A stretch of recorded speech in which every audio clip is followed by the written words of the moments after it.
اعوذ باللہ من الشیطان الرجیم بسم اللہ الرحمن الرحیم۔ آج بحمد اللہ تعالی ہم رمضان المبارک کے پہلے درس کا آغاز کر رہے ہیں، اور یہ درس پہلے درسوں کی طرح دروس کی طرح بالکل مختلف انداز میں ہے، اور اس میں ہم نے 30 دن جو موضوعات منتخب کیے ہیں ان کا تعلق خواتین سے متعلق ہے۔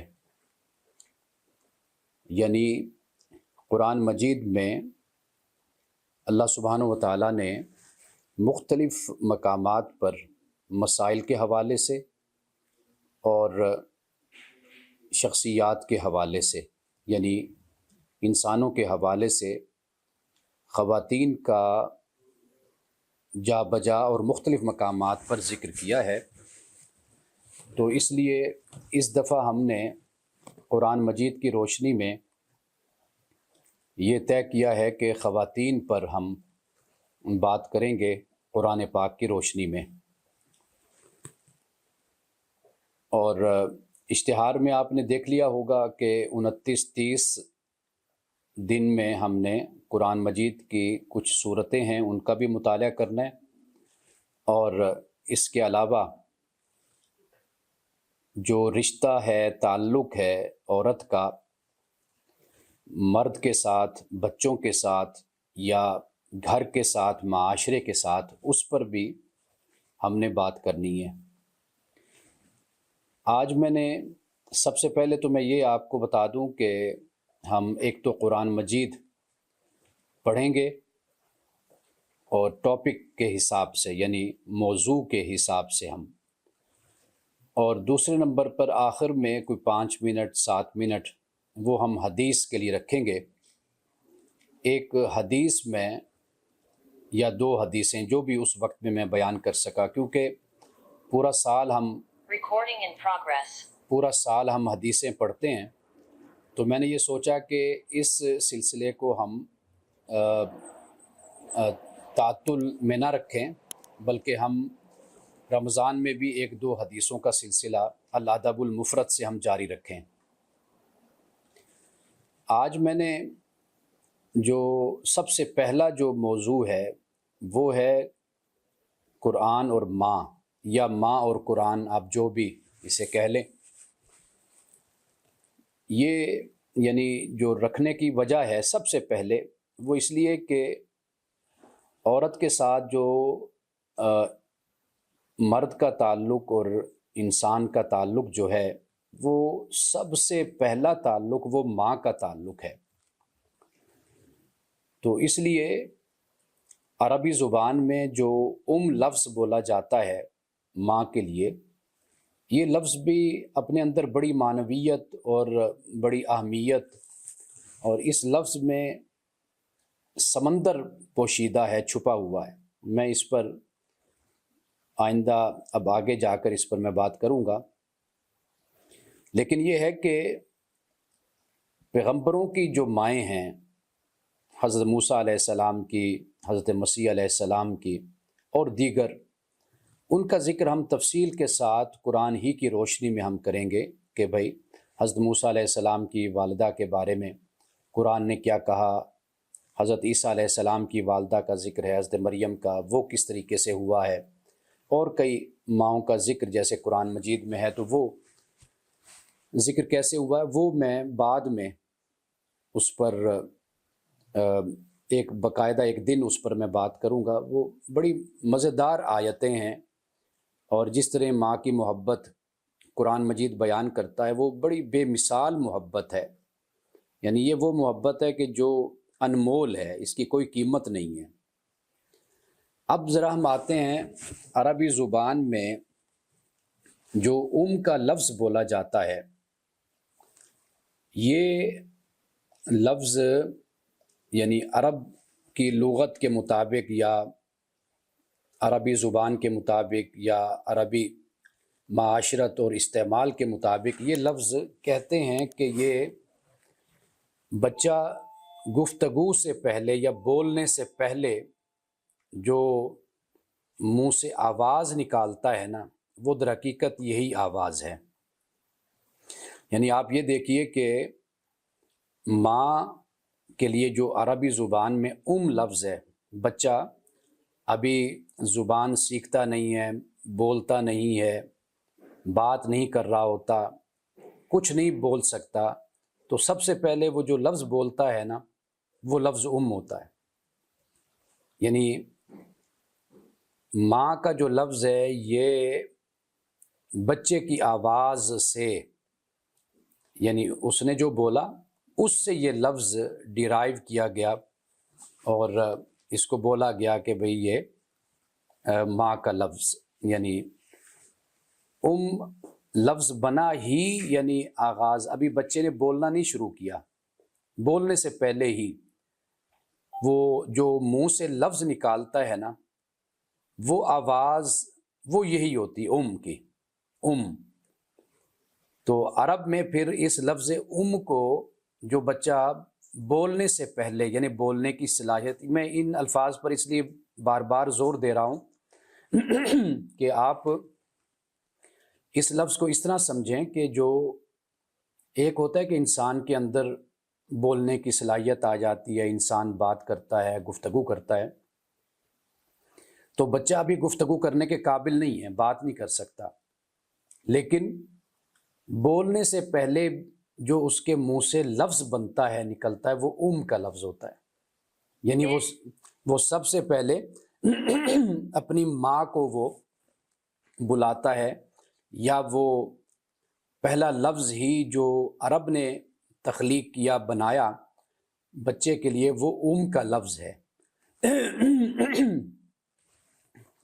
ہمارے ہاں ایک ڈاکٹر صاحب تشریف لائے تھے جرمنی سے، تو وہ ان الفاظ پر تحقیق کر رہے تھے کہ یہ لفظ جب بچے کو انجیکشن لگتا ہے، مثلا پین ہوتی ہے، تو پاکستان کا جو بچہ ہے وہ کیا آواز نکالتا ہے؟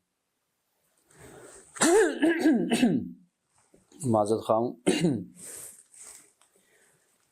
یعنی جب پین ہوتی ہے بچے کو تو وہ کیا آواز نکالتا ہے؟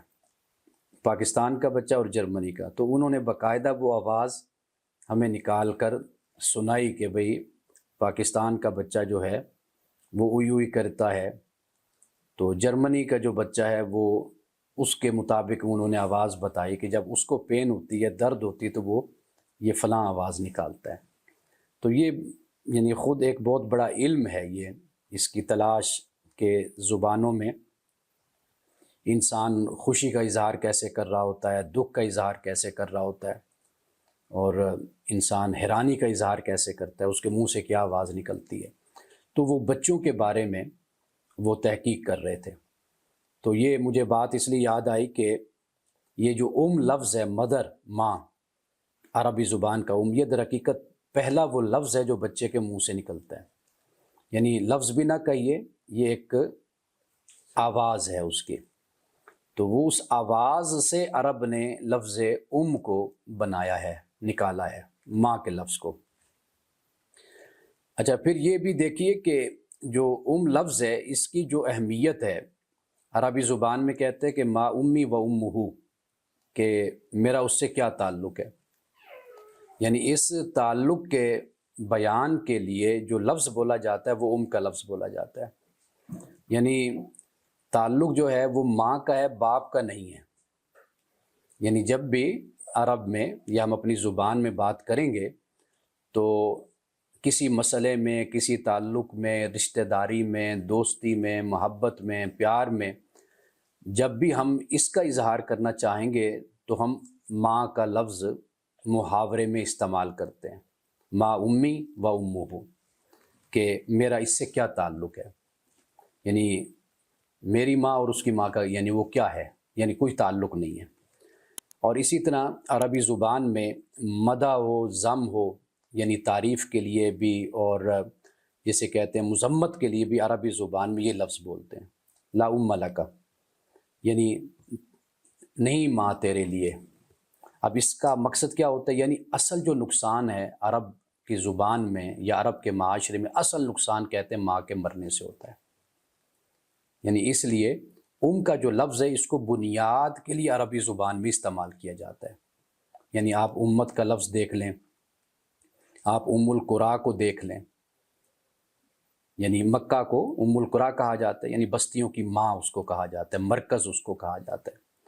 اور اس لیے بھی کہا جاتا ہے اس کو کہ وہ سب وہاں پر آ کر جمع ہو جاتے ہیں، سمٹ جاتے ہیں۔ جیسے ماں کے آغوش میں بچے کو پناہ ملتی ہے، اسی طریقے سے وہاں پر خدا کی پناہ میں اور خدا کی رحمت کے تلے سارے انسان، سارے مسلمان وہاں پر جمع ہوتے ہیں، تو اس لیے اس کو القرا بھی کہا جاتا ہے۔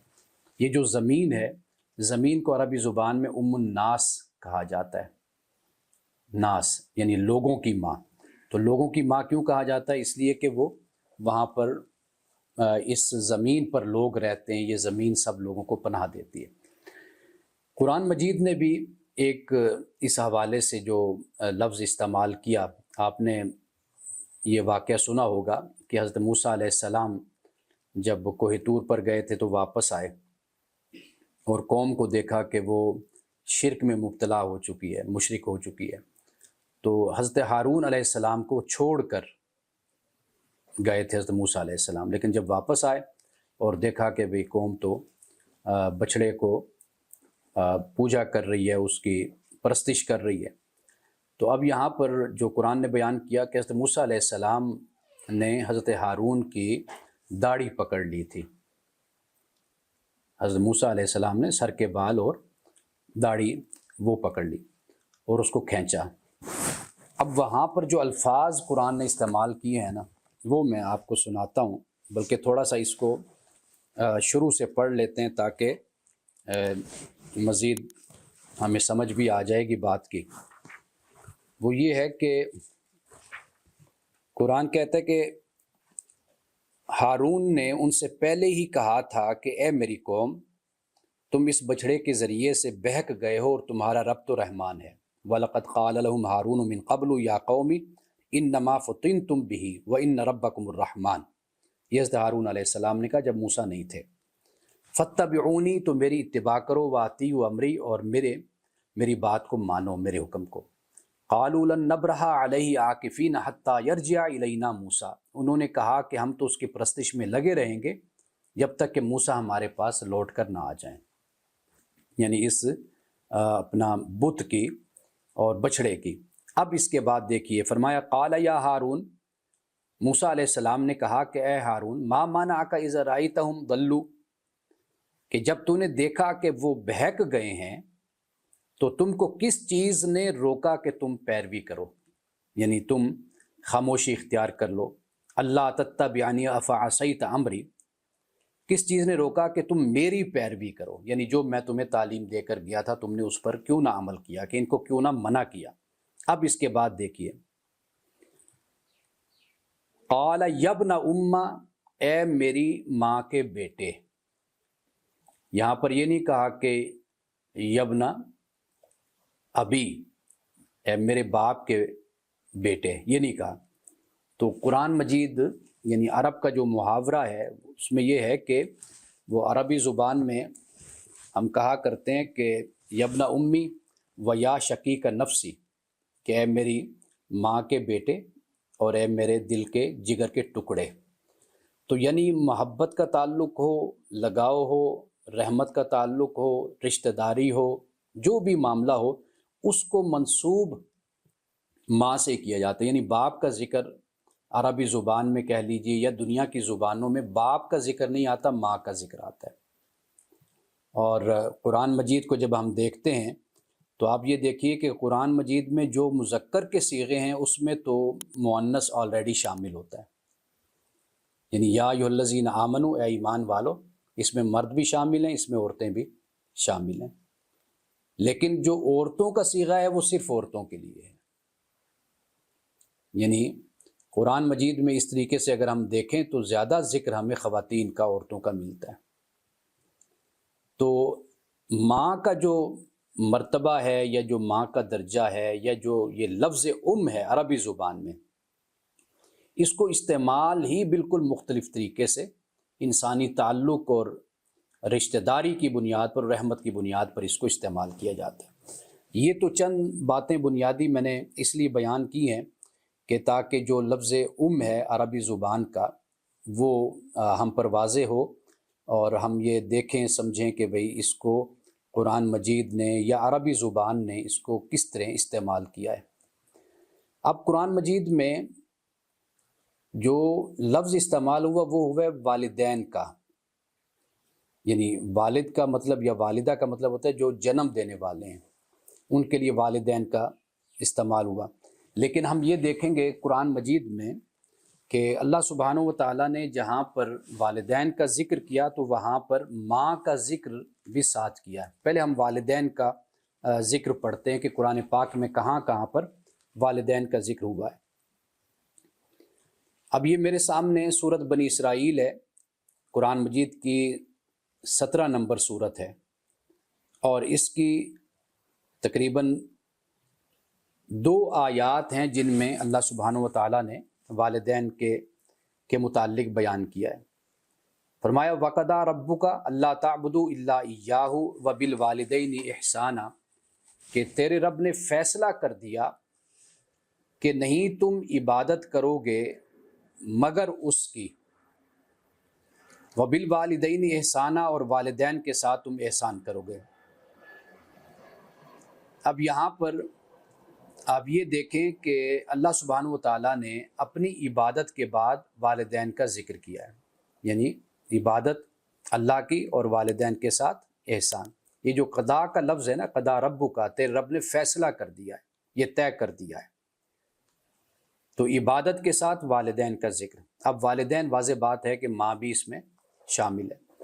آگے فرمایا کہ اما یبلغن عندک الکبر احدہما، کہ اگر وہ ان میں سے دونوں یا ایک اگر تمہارے پاس بڑھاپے کو پہنچ جائیں تو فلا تقل لہما اف، تو پھر ان کو اف نہ کہو، ولا تنہرہما، اور نہ ان کو جھڑکو، وقل لہما قولا کریما، اور ان سے احترام کے ساتھ بات کیا کرو۔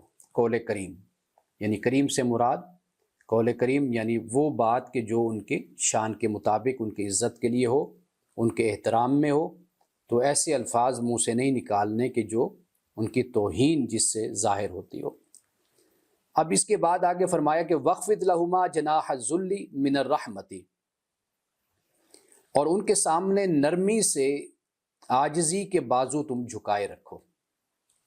اب یہاں پر یعنی من الرحمتی، نرمی سے، رحمت یعنی رحمت سے، مہربانی سے، نرمی سے اپنے بازوؤں کو جھکائے رکھو۔ وَقُلْ رَبِّ ارْحَمْهُمَا کما ربیانی صغیرا، اور یہ تم کہو کہ اے میرے رب ان پر رحم کر کہ جیسا کہ انہوں نے مجھے بچپن میں پالا۔ اچھا، اب یہاں پر یہ نہیں فرمایا کہ ان پر رحم کر کہ جیسا کہ انہوں نے مجھ پر رحم کیا، یہ نہیں فرمایا، یہ فرمایا کہ ان پر رحم کر جیسا کہ انہوں نے بچپن میں جب چھوٹا تھا تو انہوں نے میری پرورش کی تھی۔ رب کا مطلب یہی ہے، یعنی پرورش کرنے والا، نقطۂ آغاز سے نقطۂ انجام تک پہنچانے والا، اس کو رب کہتے ہیں۔ جو مالک ہوتا ہے، رب البیت عربی زبان میں کہتے ہیں گھر کا جو مالک ہوتا ہے، یا خاتون ہو تو ربۃ البیت۔ تو رب کا مطلب رب یعنی کہ جیسا کہ میری پرورش کی، میری تربیت کی، مجھے پالا، مجھے پوسا۔ اب یہ اللہ سبحانہ و تعالیٰ نے یہاں پر والدین دونوں کا یہاں پر ذکر کیا، یہ سورت بنی اسرائیل ہے۔ اب اس کے بعد ایک اور جو مسئلہ ہے وہ قرآن مجید نے بیان کیا، یہ سورت العنکبوت ہے، اور آیت نمبر 29 ہے، سورت نمبر 29 ہے، اور آیت نمبر 8 ہے اور 9۔ فرمایا وَوَصَّيْنَا الْإِنسَانَ بِوَالِدَيْهِ حُسْنًا، ہم نے انسان کو نصیحت کی یا انسان کو ہم نے تاکید کی ہے کہ وہ اپنے والدین کے ساتھ نیک سلوک کرے، اچھا سلوک کرے۔ وَإِن جَاهَدَاكَ لِتُشْرِكَ بِي مَا لَيْسَ لَكَ بِهِ عِلْمٌ، اور اگر وہ تجھے مجبور کریں کہ تم میرے ساتھ شریک کر، یعنی کسی کو میرے ساتھ شریک ٹھہرائے جس کا تجھے علم نہیں ہے، تو فَلَا تُطِعْهُمَا، تو پھر تو ان کی اطاعت نہ کر۔ یعنی علم سے مراد یہ ہے کہ جب اس کے بارے میں میرا حکم نہیں ہے، وحی نہیں ہے، اور اس کی کوئی بنیاد نہیں ہے، یہ صرف وہم اور توہم پر مبنی ایک عقیدہ نظریہ ہے شرک کا، تو پھر ان کی اطاعت نہیں کرنی۔ الیہ مرجعکم، میری طرف تمہارا لوٹنا ہے، فانبئکم بما کنتم تعملون، اور پھر میں تم کو متنبع کروں گا، تم کو بتاؤں گا جو تم کیا کرتے تھے۔ اب یہاں پر ایک مسئلہ تو یہ واضح ہو گیا کہ پہلے تو فرمایا کہ والدین کے ساتھ حسن سلوک سے پیش آنا ہے۔ اطاعت کا ذکر تو والدین کا کہیں پر بھی نہیں ہے کہ وہی والدین کی اطاعت کرو، یہ کہا کہ والدین کے ساتھ حسن سلوک سے پیش آؤ۔ اچھا، اب یہ بات اللہ نے پہلے فرمائی ہے کہ حسن سلوک سے پیش آؤ، پھر اس کے بعد کہا ہے کہ اگر وہ تمہیں مجبور کریں شرک پر تو پھر تم نے ان کی اطاعت نہیں کرنی۔ پہلے حسن سلوک کی بات کی، ورنہ یہ بات اس طرح کہی جا سکتی تھی نا کہ بھئی اگر یہ والدین تمہارے ساتھ میرے ساتھ شریک ٹھہراتے ہیں، تمہیں مجبور کرتے ہیں کہ تم شرک کرو، تو تم نے نہ ان کی اطاعت کرنی ہے، نہ ان کے ساتھ تم نے حسن سلوک سے پیش آنا ہے۔ یہ بات اس طرح کہی جا سکتی تھی اگر یہ مقصود ہوتا۔ مقصود کیا ہے؟ مقصود یہ ہے کہ والدین مشرک ہوں، والدین کافر ہوں، والدین سے نظریہ نہ ملے، سوچ نہ ملے، جو حسن سلوک کا معاملہ ہے وہ ان کے ساتھ ہر صورت میں رکھنا ہی رکھنا ہے۔ یہاں پر اس مسئلے کو اس طریقے سے واضح کر دیا۔ اور دوسری بات جو میں نے آپ سے کہی کہ اطاعت نہیں کرنی، یعنی اس سے مراد یہ ہے کہ بھئی قرآن مجید نے کہا کہ اللہ کی اطاعت کرو، رسول کی اطاعت کرو، یہ اطاعت ہے غیر مشروط، غیر مشروط، انکنڈیشنل۔ لیکن اس کے بعد فرمایا وَأُولِي الْأَمْرِ مِنْكُمْ، جو تم میں سے صاحبان امر ہیں ان کی بھی تم نے اطاعت کرنی، لیکن وہ اطاعت مشروط ہے۔ تو والدین کی بات کو ماننا ہے، لیکن لا طاعۃ لمخلوق فی معصیۃ الخالق، مخلوق کی اطاعت اس میں نہیں ہوتی جس میں خدا کی نافرمانی ہو رہی ہوتی ہے۔ تو یہاں پر یہ دو تین مسئلے قرآن مجید نے بیان کر دیا۔ اب اس سے جو آگے آیت ہے فرمایا والذین آمنوا وعملوا الصالحات لندخلنہم فی الصالحین، جو لوگ ایمان لائے، اچھے کام کیے، تو ہم ان کو نیک بندوں میں داخل کریں گے، صالحین میں ہم ان کو شمار کریں گے، ان کو ہم داخل کریں گے۔ تو یہ اس کے بعد فرمایا، تو گویا کہ والدین کے ساتھ حسن سلوک پیش آنا، اللہ سبحانہ وتعالیٰ اس کو یہ بیان کرتا ہے کہ یہ ایک اچھا عمل ہے، نیک عمل ہے، اور والدین کے ساتھ اچھا رویہ ہر صورت میں انسان کو اختیار کرنا چاہیے۔ لیکن ایک دو اور مقام ہے جہاں پر مزید بات اس طرح واضح ہو جاتی ہے کہ جب والدین صالح ہوں، والدین نیک ہوں، والدین اچھے ہوں، تو پھر اولاد کو یہ چاہیے کہ نیکی کے معاملے میں ان کے ساتھ چلے، ان کی اطاعت کرے۔ اور لیکن اطاعت نہیں کرنی، کہاں نہیں کرنی، وہ جو میں نے آپ کو بتا دیا کہ اس ایریا میں والدین کی اطاعت نہیں ہے۔ اب اس کے بعد سورۃ لقمان ہے۔ یہ مقامات بحمد اللہ تعالی ہمارے معاشرے میں اس چیز کا بڑا رجحان ہوتا ہے، اور ہم قرآن کے کم از کم ان مقامات سے ضرور واقف ہیں کہ جہاں پر والدین کے ساتھ حسن سلوک اور محبت کا ذکر آتا ہے۔ یہ ایک ہماری یعنی معاشرتی قدر جس کو کہتے ہیں، سوشل ویلیو ہے ہماری، کہ ہمارے بچے ہوں، بڑے ہوں، چھوٹے ہوں، وہ قرآن مجید کے ان مقامات سے ضرور واقف ہوتے ہیں کہ قرآن پاک نے ہمیں اپنے والدین کے ساتھ حسن سلوک کی تلقین کی ہے۔ معاملہ اصل میں وہاں پر بگڑتا ہے جب ہم قرآن مجید کی حدود سے باہر نکلتے ہیں اور اپنے جذبات اور اپنے احساسات کو فالو کرتے ہیں، یا ہم اس کی اطاعت کرتے ہیں۔ اب یہ دیکھیے، یہ سورۃ لقمان ہے، اس میں حضرت لقمان کا ذکر ہمیں آخری رکوع میں جا کر ملتا ہے، لیکن یہ رکوع جو میں اکثر کہا کرتا ہوں کہ بھئی اس کو ضرور پڑھنا چاہیے، اس میں بہت کچھ ایسا بیان ہے کہ جو ہماری سماجی زندگی سے متعلق ہے، معاشرتی زندگی اور اخلاقی حوالے سے بڑا اچھا اس میں پیغام ہے ہمارے لیے۔ اب میں یہاں سے اس کو پڑھتا ہوں، آپ دیکھیے، اللہ پاک فرماتا ہے کہ ہم نے لقمان کو حکمت عطا کی کہ وہ اللہ کا شکر ادا کرے۔ وَمَن يَشْكُرْ فَإِنَّمَا يَشْكُرُ لِنَفْسِهِ، اور جو شکر ادا کرتا ہے وہ اپنے لیے ہی شکر ادا کرتا ہے، یعنی اس کا کوئی فائدہ خدا کی ذات کو نہیں ہوتا، انسان کو خود اس کا فائدہ ہوتا ہے۔ وہ کیا ہے؟ لَإِن شَكَرْتُمْ لَأَزِيدَنَّكُمْ، اگر تم شکر کرو تو میں تمہیں مزید عطا کرتا ہوں۔ یہ بھی فرمایا، اور یہ بھی فرمایا کہ وَلَئِن كَفَرْتُمْ إِنَّ عَذَابِي لَشَدِيدٌ، اگر تم کفر کرو گے تو پھر میرا عذاب سخت ہے۔ اب اس کے بعد فرمایا وَمَنْ كَفَرَ فَإِنَّ اللَّهَ غَنِيٌّ حَمِيدٌ، جس نے کفر کیا تو بے شک اللہ تعالیٰ بے نیاز خوبیوں والا ہے۔ وَإِذْ قَالَ لُقْمَانُ لِابْنِهِ، اور جب لقمان نے اپنے بیٹے سے کہا، وَهُوَ يَعِظُهُ، نصیحت کرتے ہوئے اسے، یا بنیّ لا تشرک باللہ، اے میرے پیارے بیٹے اللہ کے ساتھ شریک نہ ٹھہرانا، ان الشرک لظلم عظیم، بے شک شرک یہ بہت بڑا ظلم ہے۔ اب اس کے بعد کیا فرمایا، وَوَصَّيْنَا الْإِنسَانَ بِوَالِدَيْهِ، ہم نے انسان کو تاکید کی ہے اس کے والدین کے بارے میں۔ اب یہ والدین کا ذکر ہوا، یعنی ماں باپ کا ذکر ہوا، اب ماں کا ذکر پھر شروع ہو جاتا ہے۔ وہ کیا ہے؟ فرمایا کہ حملتہ امہ وہنا علی وہن، کہ یہ جو ماں ہے یہ وہن پر وہن، یعنی وہن سے مراد کمزوری ہے۔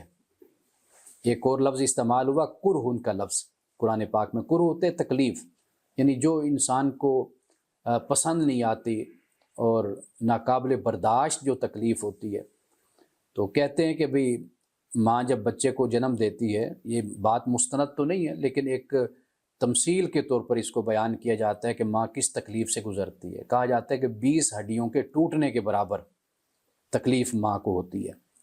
تو یہ ایک، یعنی آپ کہہ لیجئے لٹریچر میں یا ہمارے ہاں یہ چیز ایسے ماں کی اہمیت کو یا اس کی عظمت کو بیان کرنے کے لیے کہ وہ اپنی اولاد کے لیے بچے کی پیدائش میں کتنی تکلیف اٹھاتی ہے، تو یہ ایک بیان کیا جاتا ہے، اگرچہ میڈیکل سائنس میں یعنی یہ پروو نہیں ہے یہ بات۔ تو قرآن مجید نے اس تکلیف کو بہرحال اس صورت میں یہ بیان کیا ہے کہ حملتہ امہ وہنا علی وہن، کہ اس کی ماں نے اس کو اٹھایا کمزوری پر کمزوری برداشت کر کے، وفصالہ فی عامین، اور پھر دودھ چھڑانے کی جو مدت بنی وہ 2 سال ہو گئی۔ انشکر لی ولی والدیک، میرا شکر ادا کر، اور پھر میرے بعد فرمایا کہ اپنے والدین کا بھی شکر ادا کر، الی المصیر، میرے ہی طرف تمہیں لوٹنا ہے۔ اب یہ خدا اپنا ذکر کرتا ہے اور پھر والدین کا بھی ذکر کرتا ہے، لیکن خدا کا حق سب سے بلند اور سب سے بڑا جو حق ہے وہ خدا کا حق ہے، یہ بات یاد رکھیے، کیونکہ ہمیں جو تربیت دی جاتی ہے وہ جو دنیاوی حقوق ہوتے ہیں، رشتہ داری کا حق ہوتا ہے، ہم وہیں تک یعنی اپنے آپ کو سمجھتے ہیں کہ اس کی حساسیت بھی ہم رکھتے ہیں، سینسٹیوٹی بھی ہوتی ہے۔ جیسے آج ہم ماں کی بات کر رہے ہیں، اور عرب کی لغت کی روشنی میں اور عرب کے محاورے میں نے آپ کو بتایا کہ یہ لفظ جو ہے یہ کتنا وہاں پر اس میں معنویت پائی جاتی ہے اس لفظ میں، اور وہ کہاں کہاں اس لفظ کو استعمال کرتے ہیں، اس لفظ کو بنیاد بنا کر، اصل میں یہ بنیاد ہے لفظ۔ تو ہم ان رشتوں سے تو کسی حد تک واقف ہوتے ہیں، لیکن بدقسمتی ہماری یہ ہے کہ خدا کے حق سے ہماری واقفیت نہیں رہی۔ خدا کا حق سب سے بڑا حق ہوتا ہے، تو اس لیے اللہ سبحانہ و تعالیٰ قرآن پاک میں سب سے پہلے یہ بندے سے کہتا ہے کہ میرا شکر کر، پھر اس کے بعد اللہ پاک فرماتا ہے کہ اب تو اپنے والدین کا شکر ادا کر۔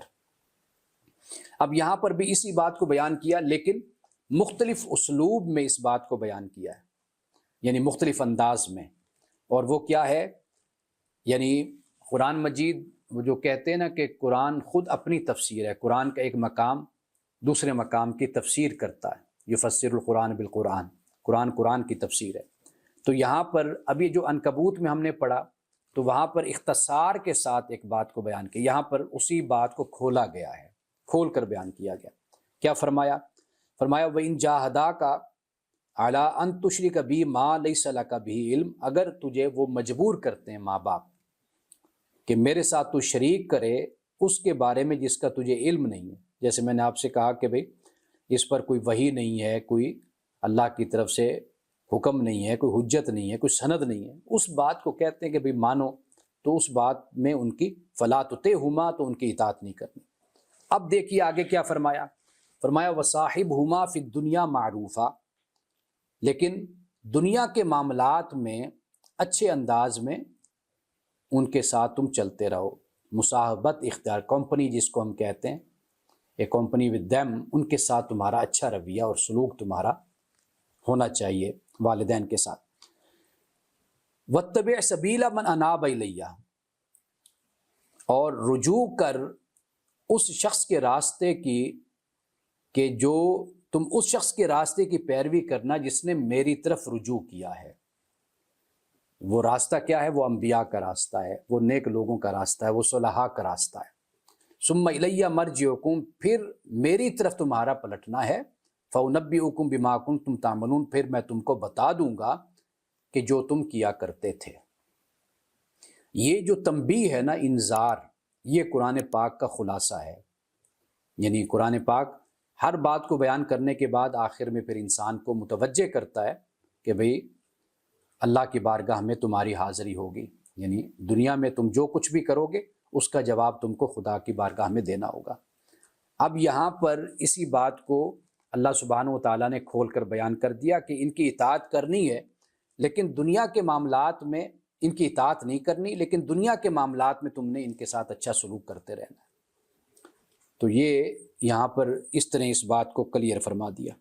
اب جو آگے ایک مقام ہے سورۃ الاحقاف میں، جو میں نے آپ سے کہا کہ بھئی وہ خاص طور پر پڑھنے والا اور سمجھنے والا ہے، جہاں پر اللہ سبحانہ و تعالیٰ نے غالباً ایسا لگتا ہے کہ کوئی نوجوان کسی نبی کے زمانے میں ہے یا بعد کے زمانے میں کہ جس کے والدین تو صالح ہیں، نیک ہیں، لیکن وہ والدین کی نصیحت پر کان نہیں دھرتا، تب متوجہ نہیں ہوتا، تو یہاں پر اس کا بھی ذکر یہاں پر ہوتا ہے۔ لیکن آغاز یہاں سے ہوتا ہے کہ وَوَصَّيْنَا الْإِنسَانَ بِوَالِدَيْهِ إِحْسَانًا، کہ ہم نے انسان کو وصیت کی ہے کہ وہ اپنے والدین کے ساتھ حسن سلوک سے پیش آئے۔ یہ سورۃ الاحقاف ہے اور اس کی آیت نمبر 15 اور 16 ہے اور 17 بھی اس میں شامل ہے، کہ فرمایا کہ حملتہ امہ کرہا ووضعتہ کرہا، کہ اس کی ماں نے اس کو اٹھایا تکلیف پر تکلیف برداشت کر کر، ووضعتہ کرہا، اور تکلیف کے ساتھ پھر اس کو جنم دیا۔ یہاں پر کرہ کا لفظ آ گیا، وہاں پر وہن کا لفظ ہے اور یہاں پر کرہ کا لفظ ہے، یعنی کرہ سے مراد ایک ناقابل برداشت جو تکلیف ہوتی ہے، انسان تکلیف کو پسند نہیں کرتا، اس تکلیف کو کرہ کہا جاتا ہے۔ جیسے مثال کے طور پر اگر کوئی انسان کا ٹخنا اتر جاتا ہے، گھٹنا اتر جاتا ہے، آپ دیکھیے کہ اس کو دوبارہ اس جگہ پر لگانا یہ اتنا تکلیف دہ عمل ہوتا ہے، یعنی انسان اس کے تصور سے بھی کانپ جاتا ہے کہ بھئی یہ کہ کتنی بڑی تکلیف اور کتنا درد ہوتا ہے انسان کو اس موقع پر۔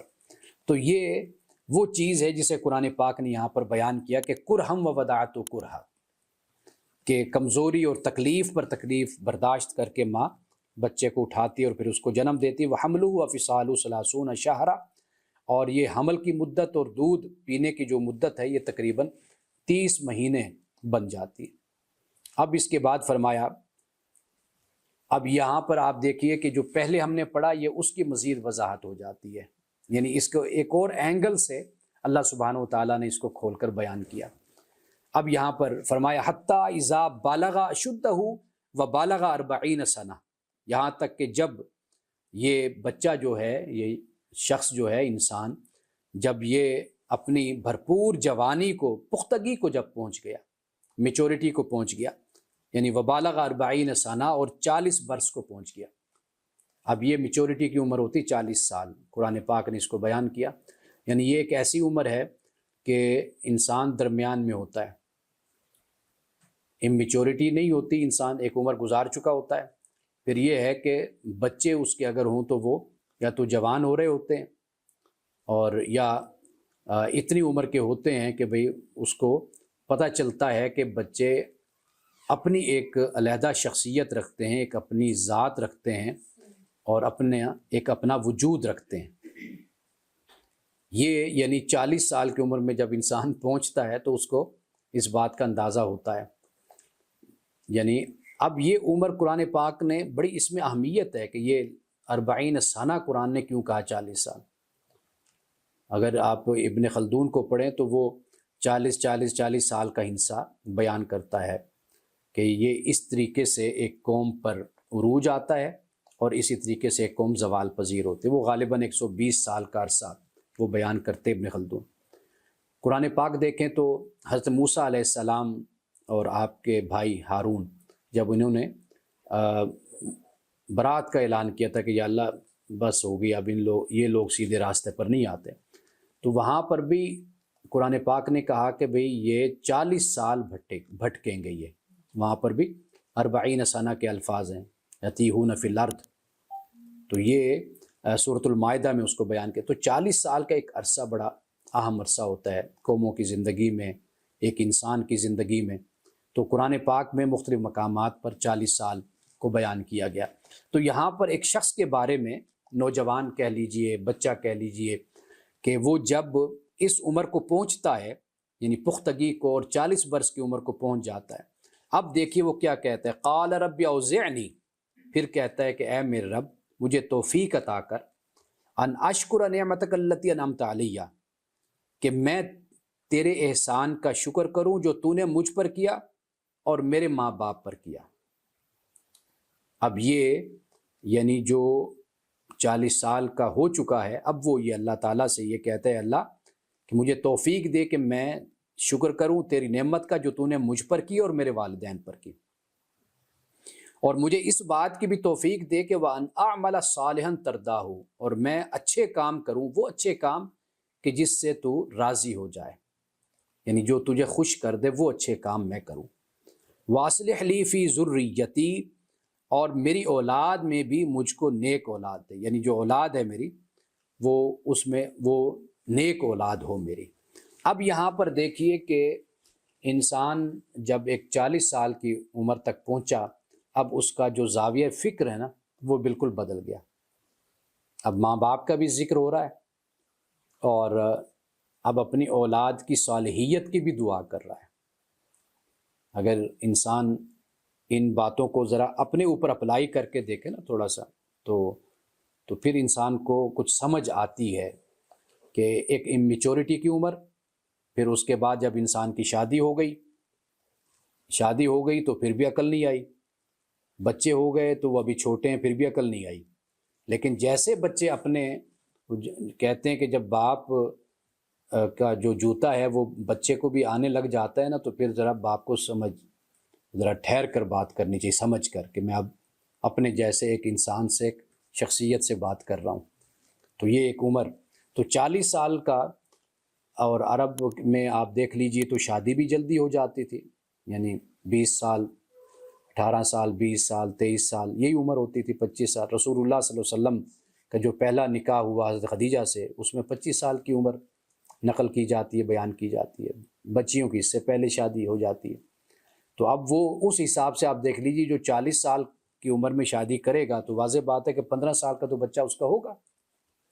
تو یہ وہ وقت ہوتا ہے کہ جب انسان کو بات سمجھ آتی ہے، جب اس سے کوئی اختلاف کرنے والا کھڑا ہوتا ہے، اختلاف کرتا ہے، جب اس کے مقابل میں مختلف عادتوں والا کوئی شخص آتا ہے، سامنے انسان آتا ہے، یعنی گھر میں وہ جس طریقے سے زندگی گزارتا رہا، اب اس کے رنگ اور ڈھب پر اور ڈھنگ پر اب جو گھر کے بچے ہیں وہ اس طریقے سے زندگی گزارنے کے لیے تیار نہیں ہوتے، ان کی اپنی شخصیت ہوتی ہے۔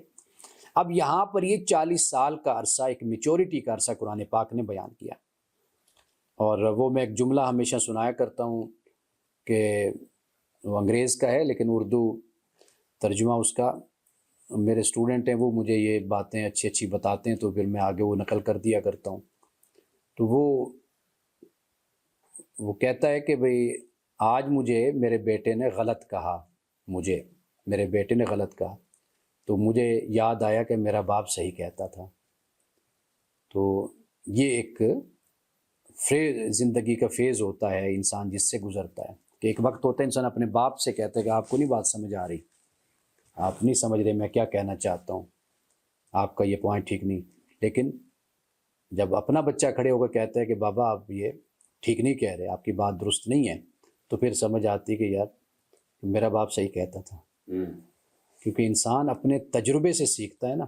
آج میں جس مقام پہ جس عمر میں ہوں تو میں پورا ایک سفر کر کے یہاں تک پہنچا ہوں، تو میں اپنے بچوں سے یہ مطالبہ کروں گا، یہ توقع رکھوں گا کہ جو میری غلطیاں ہیں وہ یہ غلطیاں نہ کریں، اس سے سبق سیکھیں، اور جو میں نے اچھے کام کیے یہ اس پر چلیں، کامیابی کی راہ پر چلیں۔ تو میری ناکامیوں سے سبق سیکھیں. تو لیکن اولاد سبق سیکھنے کے لیے تیار نہیں ہوتی. وہ انسانی طبیعت ہے کہ انسان چاہتا ہے کہ میں تجربہ کروں، اور اس کا خیال یہ ہوتا ہے کہ اگر یہ کام فلاں فلاں نے کیا تھا وہ ناکام ہوا تو ضروری نہیں کہ میں ناکام ہوں. تو جہاں مارجن ناکامی کے زیادہ ہوں تو وہاں پر پھر انسان کو چاہیے کہ احتیاط برت لے اور اس راستے کو اختیار کرے جہاں پر کامیابی کے چانسز زیادہ ہوتے ہیں. یہ تجربہ ہوتا ہے، یعنی یہ کوئی وحی نہیں ہے کہ انسان یہ کہے کہ جی جو میں کہہ رہا ہوں یہ 100% درست ہے، یا جو میرا تجربہ ہے یہ 100% درست ہے. تو یہ ضروری بات نہیں ہے. اب یہاں پر جو ہم آج بات کر رہے ہیں وہ ماں کے حوالے سے بات کر رہے ہیں کہ والدین کا ذکر ہو گیا، والدین کے بعد اللہ سبحانہ و تعالیٰ نے ماں کا ذکر یہاں پر. اچھا، پھر والدین کا جو لفظ ہے، اب اس کو بھی اگر آپ دیکھیں تو والدین میں بھی ماں موجود ہے نا. اس لیے کسی مفسر نے یہ بات لکھی، اب میرے ذہن میں نام مس ہو گیا ان کا. وہ لکھتے ہیں کہ یہ جو ہے نا یہاں پر 3 دفعہ ماں کا ذکر ہوا، یعنی والدین میں بھی، والدہ احسانہ میں بھی، حملتہ میں بھی، پھر ووضعتہ میں بھی. یہ 3 دفعہ ماں ہو گئی. تو وہ یہاں سے یہ استنباط کر رہے تھے، استدلال کر رہے تھے، دلیل لے رہے تھے کہ یہاں پر جو 3 دفعہ ذکر آیا تو رسول اللہ نے غالباً اسی بنیاد پر 4 میں سے 3 حق ماں کے بیان کیے. جیسے ایک صحابی رسول اللہ صلی اللہ علیہ وسلم کی خدمت میں حاضر ہوئے، یا رسول اللہ مجھ پر زیادہ حق کس کا ہے؟ فرمایا تیری والدہ کا، ماں کا. پھر اس نے عرض کیا رسول اللہ پھر زیادہ حق کس کا ہے؟ اس کے بعد فرمایا تیری والدہ کا. پھر تیسری دفعہ پھر کہا تو فرمایا تیری والدہ کا. 3 دفعہ یہ فرمایا. اور پھر اس کے بعد پوچھے یا رسول اللہ پھر فرمایا تیرے باپ کا، والد کا. یعنی 4تھے نمبر پر باپ ہے. ابھی بھی عورتوں کو شکایت ہے کہ بھئی اسلام میں عورت کا کوئی درجہ نہیں ہے، مقام نہیں. بہت سا اب تو یہ ایک پوری تحریک چلی ہوئی ہے نا جی ہمارے معاشرے میں کہ وہ حالانکہ اسلام سے اس کا تعلق نہیں، وہ ہمارے اپنے رویے ہیں مسلمانوں کے کہ جو اپنے خطے سے، اپنے علاقے سے، یا اپنے جسے کہتے ہیں کہ معاشرتی جو ہماری اقدار بن گئی ہیں اور ہمارے ایک رویے بن گئے، اس سے یہ چیزیں پیدا ہوئی ہیں. یا وہ جو 1400 سال 1300 سال میں جو فقہیں وجود میں آئیں، جو قانون سازی ہوئی اور جو اجتہادات ہوئے وہ اپنے زمانے اور حالات کے مطابق تھے. تو اس میں شاید پھر یہ بات در آئی اور یہ سوچ پیدا ہو گئی کہ عورت جو ہے وہ مرد سے کمتر ہے. لیکن قرآن جو ہے قیامت تک کے لیے کتاب ہے، اس میں تو کہیں پر بھی ایسی بات بیان نہیں کی گئی. تو 3 حق تو ماں کے بیان کیے، ایک حق جو ہے وہ باپ کا حدیث کے مطابق بیان ہوا. تو وہ مفسر یہ کہتے ہیں کہ بھئی یہاں پر جو اللہ تعالیٰ نے 3 دفعہ ماں کا ذکر چونکہ کیا ہے تو رسول اللہ نے اسی وجہ سے شاید غالباً ماں کے 3 حق بیان کیے اور ایک باپ کا حق بیان کیا. اب اس کے بعد فرمایا انی تبت الیک و انی من المسلمین، کہ میں نے تیری طرف رجوع کیا اور بے شک میں فرما برداروں میں سے ہوں. یعنی اب 40 سال کی عمر میں یا 40 سال کے بعد اب بندہ یہ کہہ رہا ہے کہ میں نے تیری طرف رجوع کیا. یہ بھی اللہ کی بڑی توفیق ہوتی ہے کہ انسان کو یہ زندگی اتنی مل جائے کہ انسان خدا کی طرف پلٹ آئے. یہ بھی بڑی توفیق ہے نا. انی تبت الیک، کہ میں نے تیری طرف رجوع کر لیا، و انی من المسلمین، اور میں بے شک تیرے فرما برداروں میں سے ہوں. تو یہ اللہ کو یہ بھی بڑا پسند ہے کہ بندہ زندگی اللہ کی طرف سے ہے، اگر مہلت مل جائے اور انسان پلٹ آئے اپنے رب کی طرف، یہ بھی بہت بڑی دولت ہے، خوش قسمت ہے انسان وہ. اب اس کے بعد فرمایا اولئک الذین نتقبل عنہم احسن ما عملوا، یہ لوگ ہیں جن کے اچھے اعمال کو ہم قبول کریں گے، اور ونتجاوز عن سیئاتہم، اور ہم ان کے گناہوں سے، برائیوں سے ہم درگزر کریں گے. فی اصحاب الجنہ، اور وہ اہل جنت میں سے ہوں گے. وعد الصدق الذی کانوا یوعدون، اور سچا وعدہ ہے جو ان سے کیا جاتا تھا. اب یہ جس کو توبہ کی توفیق نصیب ہوئی، جو پلٹا فرما برداروں میں شامل ہوا، تو ان کے لیے اللہ سبحانہ و تعالیٰ نے یہ خوشخبری ان کو سنا دی. اب اس کے بعد جو میں نے آپ سے کہا نا کہ یہ جو اگلی آیت ہے، آیت نمبر 17، اس میں ابھی ہم پڑھتے ہیں تو بات واضح ہوگی. اللہ تعالیٰ نے اف سے منع کیا. یہ اف جو ہے عربی زبان میں، یہ جو ناخن میں میل ہوتی ہے اس کو اف کہا جاتا ہے. بعد نے یہ لکھا ہے. اب اس سے مراد یہ ہے کہ یعنی حقارت کا انداز ماں باپ کے ساتھ، نعوذ باللہ. یہ کوئی بد نصیبی اولاد ہوتی ہے جو اس طریقے سے ماں باپ کے ساتھ ایک حقارت کا انداز اختیار کرے. تو لوگ ایسا کرتے ہیں، بدقسمتی سے ایسے کیسز، ایسے سوالات والدین کی طرف سے آتے ہیں، اور خاص طور پہ مائیں جو ان سے ہیں وہ آنسو بہا کے روتی ہیں کہ ایسی اولاد بھی ہے کہ جس کا رویہ اتنا برا رویہ ہوتا ہے، اور وہ بھی ماں کے ساتھ. فرمایا والذی قال لوالدہ اف لکما اتعداننی ان اخرج وقد خلت القرون من قبلی.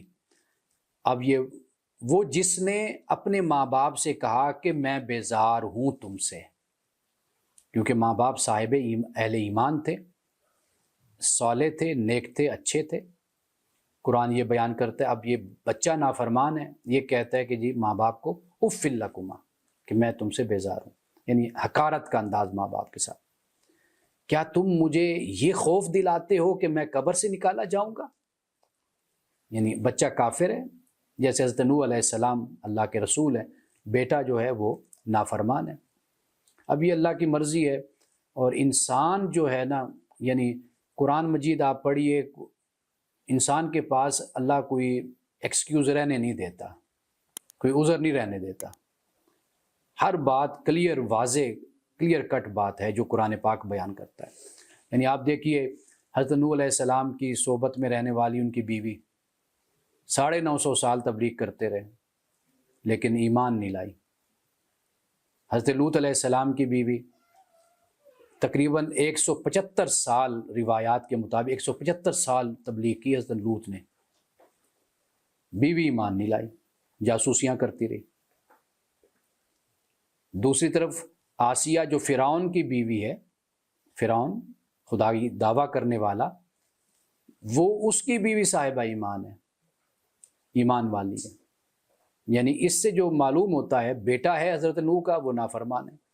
اس سے یہ معلوم ہوتا ہے کہ یہ بات ماحول کی نہیں ہے، یہ ڈیپینڈ کرتا ہے خود انسان پر. اچھی صحبت میں، اچھے لوگوں میں رہ کر بھی لوگ برے ہوتے ہیں، اور برے لوگوں میں اور برے معاشروں میں رہ کر بھی لوگ اچھے ہوتے ہیں. تو گویا کہ انسان نے اپنا جواب دینا ہے، فرد ہے بنیادی طور پر اہم. تو یہ کمال کی بات نہیں کہ آپ دیکھیے کہ 950 سال تبلیغ کی ہے، بیوی پھر بھی ایمان نہیں لائی، بیٹا بھی ایمان نہیں لایا. 175 سال حضرت لوط علیہ السلام، 150 سال کہہ لیجیے، 175 سال کہہ لیجیے کہ تبلیغ کی. بیوی اینڈ تک جاسوسی کرتی رہی، عذاب تک. کانت من الغابرین، قرآن نے کہا کہ وہ پیچھے رہ جانے والوں میں سے. اب اس کے بعد یہ فرمایا کہ ان اخرج وقد خلت القرون من قبلی، کہ یہ کیا تم مجھے یہ خوف دلاتے ہو کہ مجھے قبر سے نکالا جائے؟ کیونکہ سب سے اہم موضوع ہے ہی یہی، قبر سے نکالے جانے والا. قرآن اسی کو بار بار بیان کرتا ہے. انبیاء نے بھی اسی کی منادی دی تھی کہ بھئی ایک وقت آئے گا کہ جب تم اللہ کے بارگاہ میں حاضر ہوگے اور یہ زندگی عارضی ہے. وَهُمَا يَسْتَغِيثَانِ اللَّهَ وَيْلَكَ آمِن، حالانکہ مجھ سے پہلے بھی بہت سی قومیں گزر گئیں اور وہ دونوں اللہ سے فریاد کرتے ہیں کہ تیری خرابی ہو، تو ایمان لا، یعنی والدین. فَيَقُولُ مَا هَذَا إِلَّا أَسَاطِيرُ الْأَوَّلِينَ إِنَّ وَعْدَ اللَّهِ حَقٌّ، کہ بے شک اللہ کا وعدہ سچ ہے. تو وہ یہ کہتا ہے کہ سب اگلوں کی کہانیاں ہیں، یہ نافرمان اولاد ہے. ماں باپ صالح ہیں، نیک ہیں، لیکن یہ شخص جو ہے یہ ایمان نہیں لایا. اب یہ چند مقامات میں نے آج والدہ کے حوالے سے، ماں کے حوالے سے میں نے بیان کیے ہیں. تو ایک دو حدیثیں ہم پڑھ لیتے ہیں. تو میں جو یعنی آج کی بات کا خلاصہ اگر بیان کروں تو خلاصہ صرف اتنا ہے کہ جو ہے عربی زبان میں، چونکہ ہم قرآن مجید پڑھتے ہیں تو قرآن مجید میں عربی زبان میں ہے قرآن، تو جو ہے یہ استعارہ ہے عربی زبان میں محبت کا، رحمت کا، اور تعلق کا، رشتہ داری کا، جیسے قرآن پاک میں ارحام کا ذکر ہوا، رحم کا۔ سورۃ النساء کی پہلی آیت کو آپ پڑھیے تو اس میں اللہ تعالیٰ نے اولی الارحام کا ذکر کیا، ارحام کا یعنی رحم، وومب جس کو ہم کہتے ہیں، یعنی ساری انسانیت اس وومب سے جا کر جڑ جاتی ہے۔ تو یہ جو رحم ہے، رحم، اس کو قرآن پاک نے ماں کے ہی حوالے سے بیان کیا ہے، کیونکہ رحم ماں کا ہوتا ہے، بچہ اس میں جنین پرورش پاتا ہے۔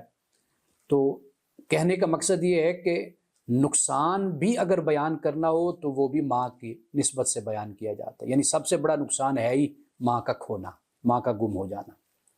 سب سے بڑا فائدہ بھی یہی ہے کہ انسان کو ماں نصیب ہو جائے، جس کے ساتھ اس کی ماں ہے، اس کے پاس ہے، اس کی خدمت کرتا ہے، تو یہ سب سے بڑی دولت ماں ہے۔ تو گویا کہ عربی زبان میں اگر ہم دیکھیں، جیسے میں نے آغاز میں، آپ میں سے نہیں کچھ لوگ موجود تھے، تو میں لفظ جو ہے، جب بچہ نہیں بولتا ابھی، تو سب سے پہلے جو اس کے منہ سے آواز نکلتے وہ کی آواز ہوتی ہے، کر کے بولتا ہے۔ تو بولنے سے پہلے، زبان سے پہلے بھی یہ لفظ ہے جو اس کے منہ سے نکلتا ہے۔ تو یہ ماں کے بارے میں آج چند مقامات قرآن مجید کے بھی ہم نے پڑھے۔ تو انشاءاللہ جو ٹاپک لکھے ہوئے ہیں ضروری نہیں کہ اسی ترتیب سے ہوں، تو ترتیب بدل سکتی ہے، لیکن انشاءاللہ تعالیٰ آج ہمارا پہلا دن تھا، اللہ پاک نے ہمیں یہ توفیق عطا فرمائی کہ ایک مرتبہ پھر ہماری زندگی میں رمضان بھی آیا، اور ہمیں قرآن پاک سمجھنے اور قرآن پاک پڑھنے کی بھی اللہ نے ہمیں توفیق عطا فرمائی۔ آپ کا سوال میں بعد میں لے لوں ذرا، یہ میں حدیث کا یہ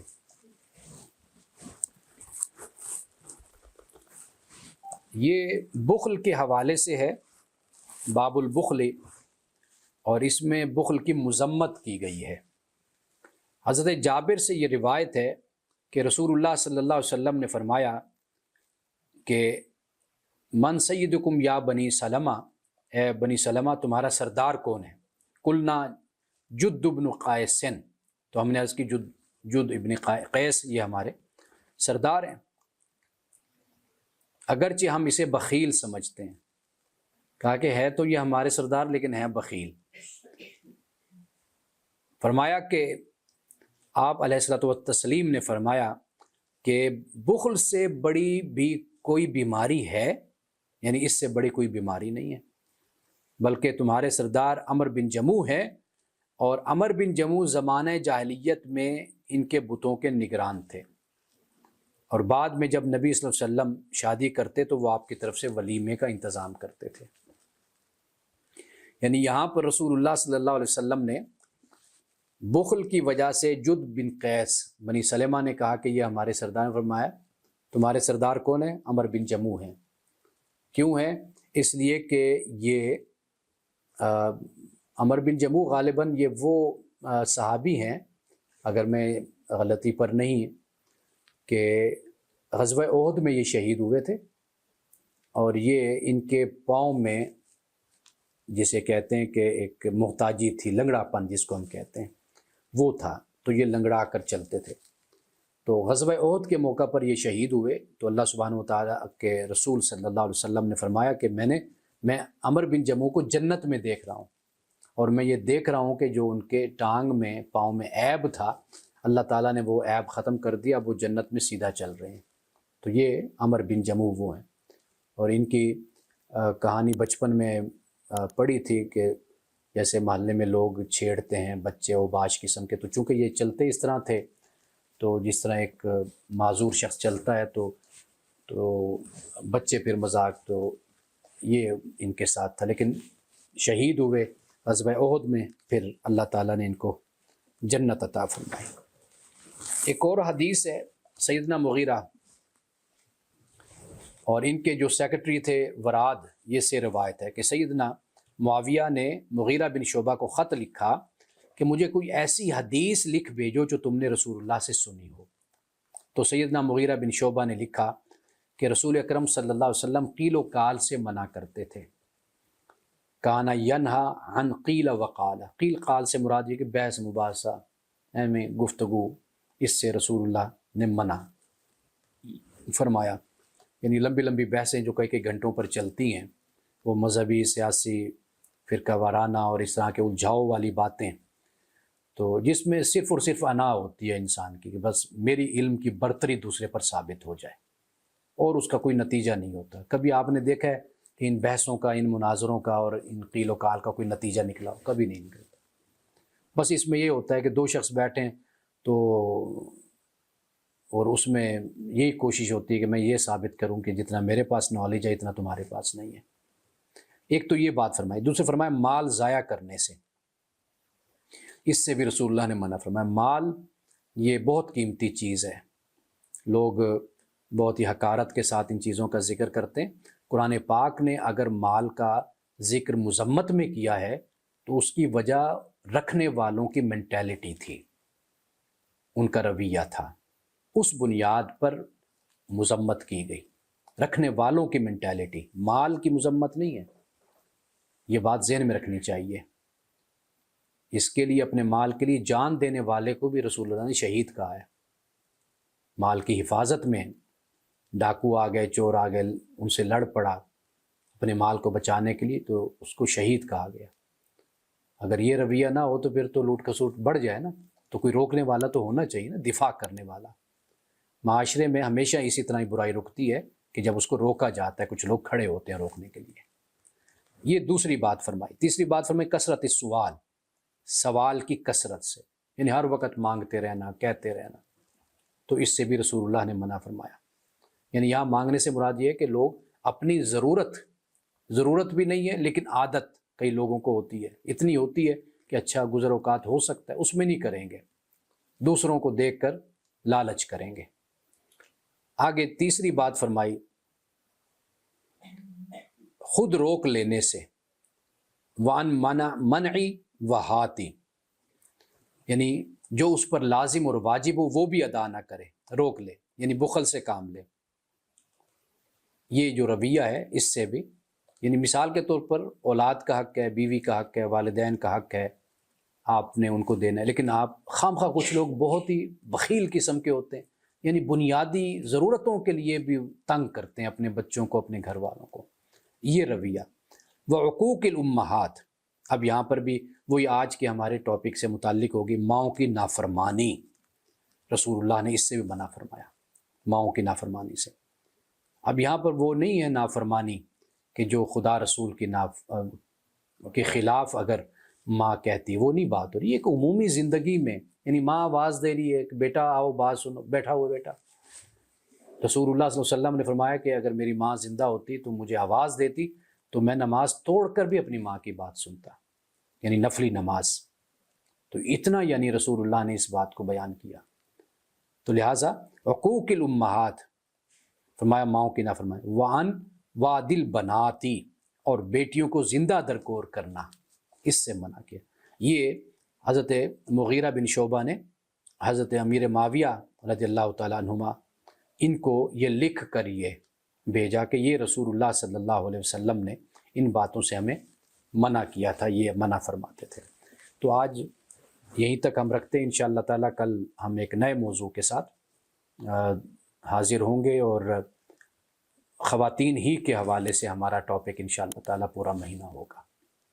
وآخر دعوانا الحمدللہ رب العالمین۔ اچھا سر صاحب، یہ اگر آپ نے جو حضرت علیہ السلام کے بیٹے کا جو ذکر کیا نا کہ اللہ تعالیٰ قرآن کہتے ہیں عمل غیر صالح، کہ اس کا عمل ٹھیک نہیں تھا، اور دوسری جگہ سورۃ کہف میں جو 3 صالح بیان دیے ہیں تو اس پہ وکان ابوہما صالحا، کہ اللہ تعالیٰ نے وہ دیوار جو تھی دور ہوگی، اور وہ ایک بچے کو پہلے ہی اللہ تعالیٰ نے اللہ کو سے مار دیا تھا، اور یہ کہ وہ آگے جا کے جبار اور عصی نہ بنے۔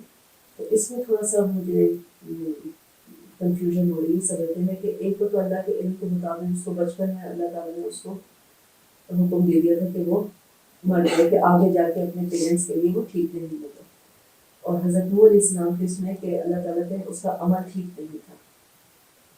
اصل میں یہ دونوں مقامات اپنی اپنی جگہ پر مختلف ایک تصور کو یا مفہوم کو بیان کرتے ہیں۔ جو آپ نے بیان کیا وہ ہے حضرت خضر کا حضرت موسیٰ علیہ السلام کے ساتھ، وہ اس کا تعلق بالکل ہی یعنی اس سے ہے کہ جسے ہم اللہ سبحانہ،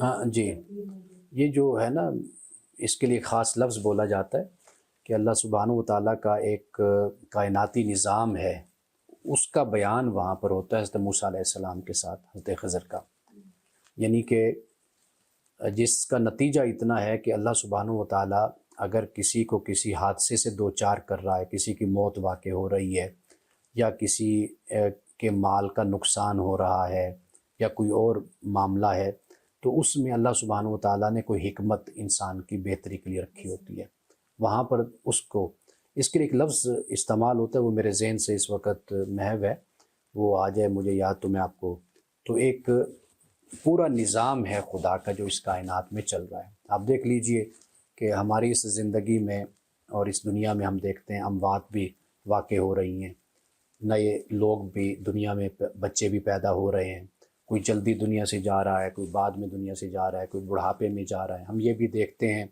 کہ کئی لوگ ایسے ہیں کہ جو زمین سے لگے ہوتے ہیں وہ ترقی کر کے کہیں سے پہنچ جاتے ہیں، کئی ہم دیکھتے ہیں کہ جو اوپر ترقی کر کے پہنچے ہیں وہ زمین کے ساتھ لگ جاتے ہیں، ہم فرد کو بھی دیکھتے ہیں، ہم قوم کو بھی دیکھتے ہیں۔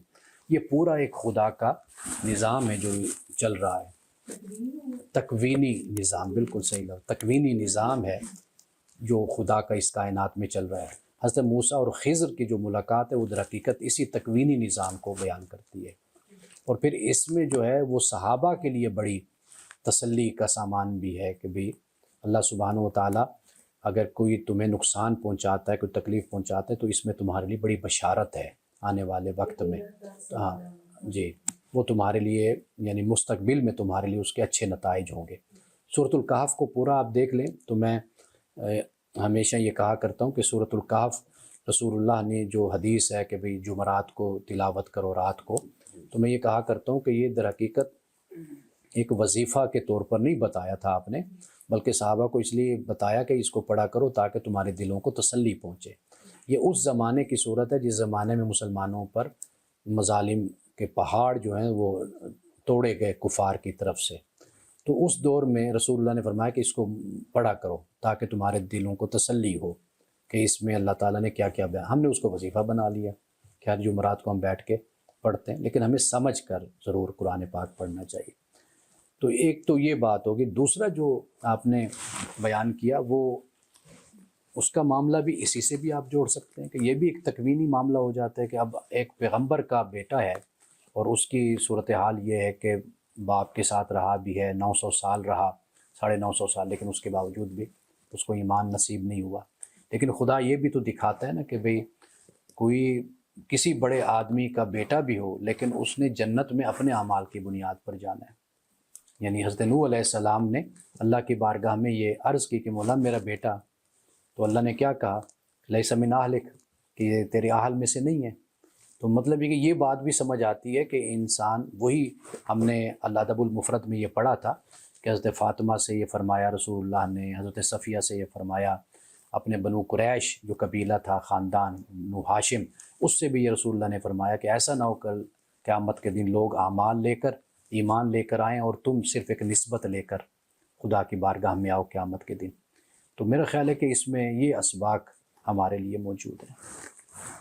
تو آج ہم یہیں پر ہی اختتام کرتے ہیں۔ آپ حضرات بھی سوالات اگر ہوں تو پرسنل نمبر پر بھی آپ بھیج سکتے ہیں۔ بارک اللہ لنا ولکم فی القرآن العظیم ونفعنا وإیاکم بالآیات والذکر الحکیم، صدق اللہ العظیم۔